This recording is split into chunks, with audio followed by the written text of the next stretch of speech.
Now let's understand NumPy with help of Jupyter Notebook. Before moving to NumPy, let's see how it's useful. So here I am creating a list, distance with values 25, 35, 45. Again I am creating another list, speed with values 5, 6, 7.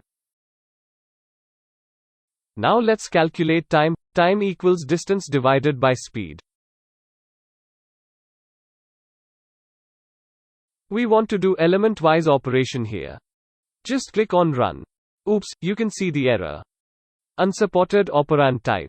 So in these cases where we want to do element-wise operations, we can use NumPy. First let's import NumPy first. Import NumPy as NP.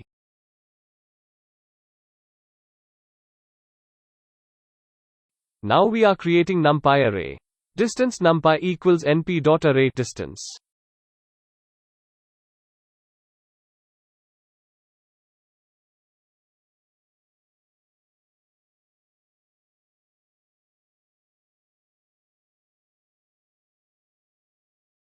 Likewise we are creating speed NumPy.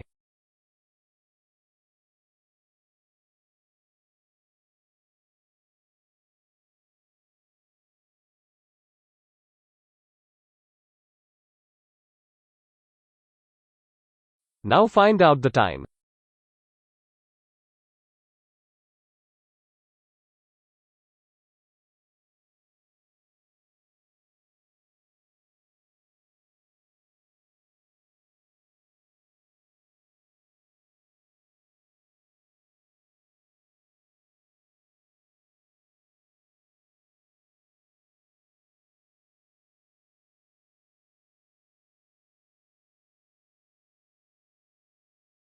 Yes, now you can see the output. The NumPy has done the element-wise operations and the result has been given as output.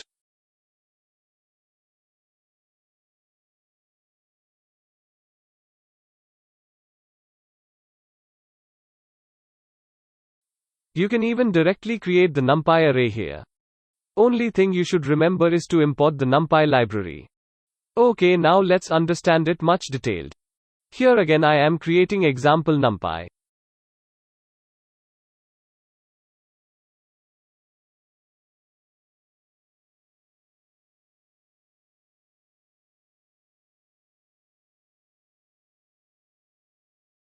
With array elements 1, 2, 3.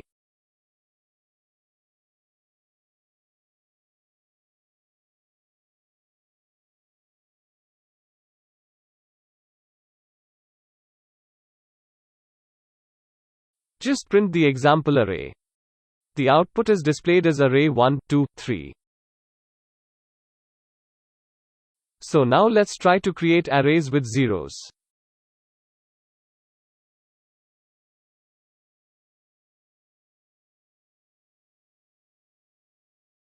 So I name it as array with zeros. We are using the zeros function and we need to mention the shape of the array inside parenthesis.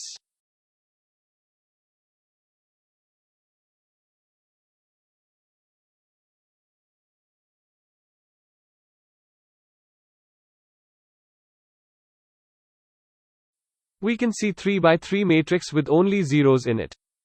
Similarly, you can create matrix with only ones in them. So I am creating one such array.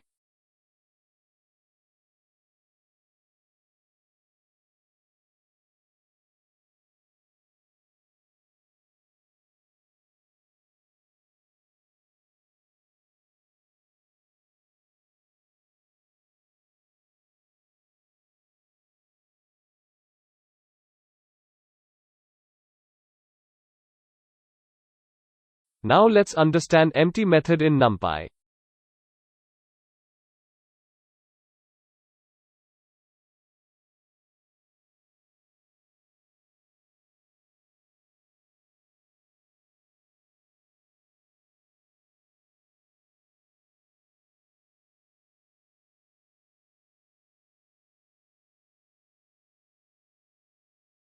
Here random numbers are generated inside our array.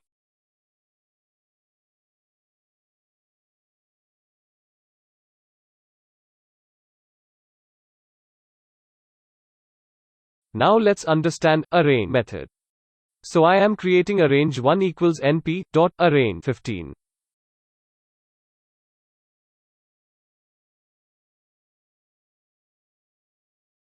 Let's print it. So in the output you can see 15 elements starting from 0. We can also specify the starting point and ending point in array method.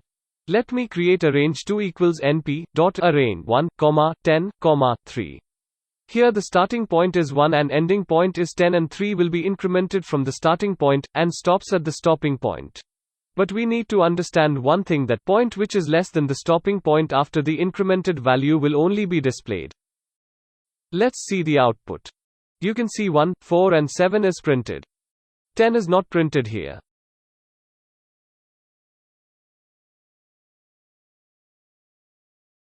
If you like to print 10, just change the stopping point as 10.1. Now let's try to reshape our previously created array. I like to reshape a range 1. So let's see the code. Arrange 1 dot reshape 3, 5. It will reshape the array into 3 by 5 matrix. Just run the code and you can see the output. You need to make sure that it can be reshaped. Suppose if I change number or column to 6, you will get the output, since size of 15 elements cannot be reshaped as 3 by 6 array.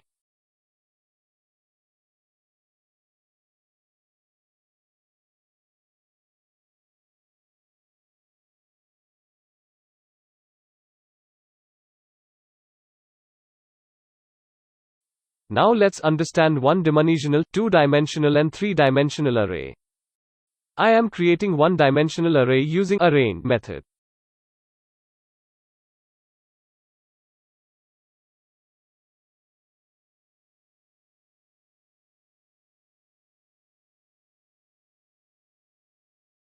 You can see one-dimensional array as output.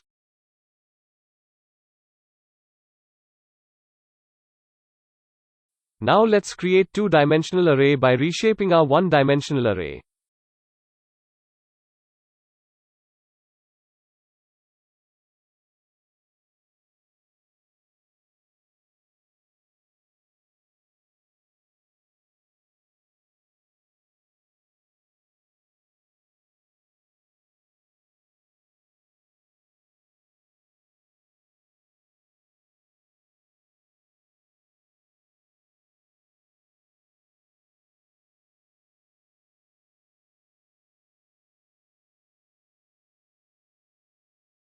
Here you can see the two-dimensional array has been displayed as output.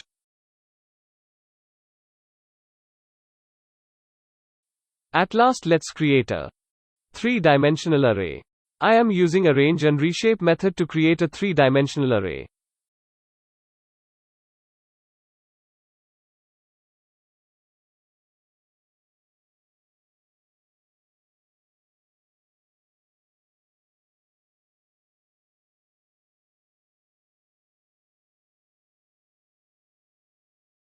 Now let's run this.